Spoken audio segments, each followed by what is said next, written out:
గురుగారు, శివుడి మెడలో నాగుపాము ఉంటుంది, ఆయన వాహనం ఎద్దు. పార్వతీదేవి వాహనం సింహం. అలాగే కుమారస్వామి వాహనం నెమలి, గణపతి వాహనం ఎలుక. ఈ జంతువులన్నీ కూడా తమ జాతి వైర్యాన్ని మరిచి శివ కుటుంబ సమక్షంలో ఎలా కలిసి ఉంటాయి? ఇంట్లో ఇంటిల్లిపాది ఉన్నట్టే. ఒక ఇంట్లో భార్య, భర్త, అత్త, మామ, కొడుకు, కూతురు, పిన్నన్న, పెద్దమ్మ అందరూ ఉంటారు. 5 వేళ్ళు ఉన్నట్లుగా. ఎవరి వ్యక్తిత్వాలు వాళ్ళకు ఉంటాయి, ఎవరి కోపతాపాలు వాళ్ళకు ఉంటాయి, ఎవరి ఆర్థిక అవసరాలు వారు నెరవేర్చుకుంటూ ఉంటారు, ఎవరి డబ్బులు వారి వద్దే ఉంటాయి. కానీ వారంతా ఒకే ఇంటి వారు, ఒకే ఇంట్లో ఉంటారు.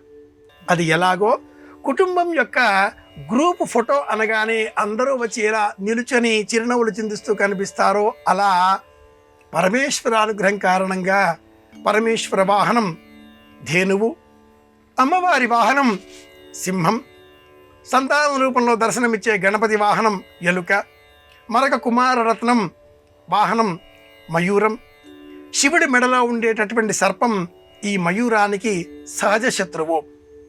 అలాగే ఆ పాముకు సహజమైన ఆహారం ఈ ఎలుక. పరస్పరంగా ఉండేటటువంటి విరుద్ధ భావనలతో ఉండే ఈ వాహనాలన్నీ కూడా తమ తమ యజమానుల మనస్సు లేదా వారి వారి యొక్క ప్రవృత్తులకు అనుకూలంగా కలిసిమెలిసి ఒకే చోట ఉంటాయి. ఒక్క చిన్న జీవి కప్ప ప్రసవ వేదన పడుతూ ఉంటే సర్పం ఆ కప్పకు పడగ నీడ పట్టి రక్షించడం గమనించిన శంకర భగవత్పాదుల వారు శృంగేరిలో అమ్మవారిని స్థాపించి అర్చన చేశారు. దివ్యక్షేత్ర మహాత్మ్యం అంటూ నేటికి శంకర విజయంలో ఈ సందర్భాన్ని మనం స్మరించుకుంటూ ఉంటాం.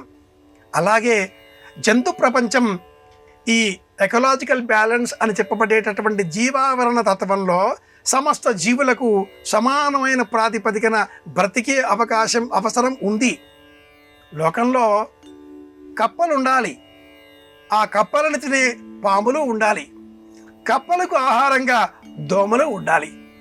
ఆయా ప్రాంతాలలో అవి పెరగకుండా మనమే వెళ్ళి ఆ ప్రాంతాలలో నివాస స్థలాలు ఏర్పాటు చేసుకోవడం చేత అవన్నీ మనల్ని తినడం మొదలెడుతున్నాయి.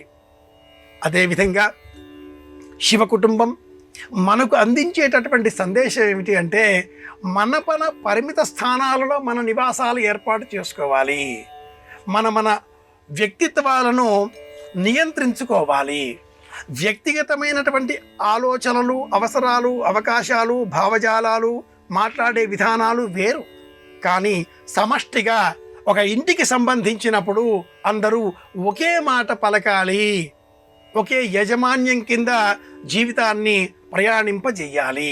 ఇంటిలో ఉండే వారందరి మాట ఒక్కటే అనేటటువంటి సందేశం ఇవ్వడం కోసమే శివ కుటుంబంలో ఇన్ని అంతర్భేదాలు.